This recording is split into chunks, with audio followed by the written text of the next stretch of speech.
everyone, and welcome to the first episode of Tunnel of Success, a tutorial series on my favorite special in the game, the Killer Wail.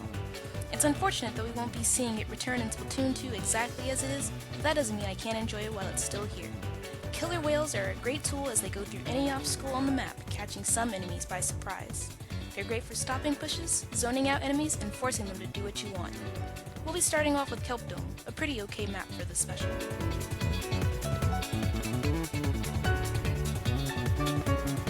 To start off, let's begin with the closest to spawn, Street. The best way to take advantage of whales is to cut off as much of the map as possible in a straight, linear way. Street is the area right outside of your door, which extends into the middle of the map, where the zone would be. Whaling here is good to force enemies out of your way, or into your oncoming fire, if they don't want to die immediately to the whale.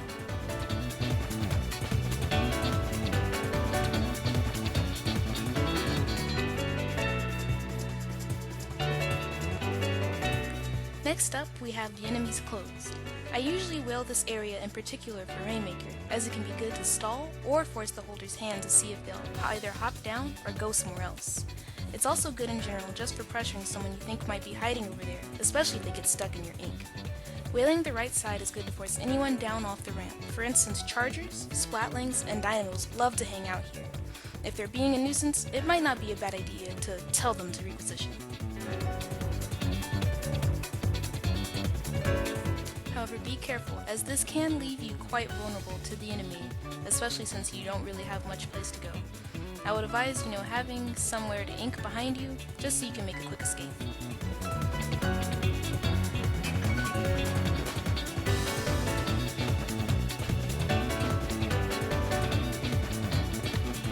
Last, we have the enemies open/door.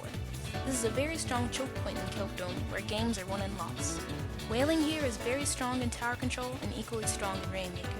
It zones enemies away from the objective, as they can't get near it with a whale in the way. Angling it toward the right is not a bad idea, as chargers aiming for the tower from spawn often dodge straight whales. Angling it forces them to either hop down or possibly die, as there is a wall that prevents them from swimming to the right. This of course can be used in reverse to help slow down and stop pushes from the enemy, keeping them from pushing into your own open.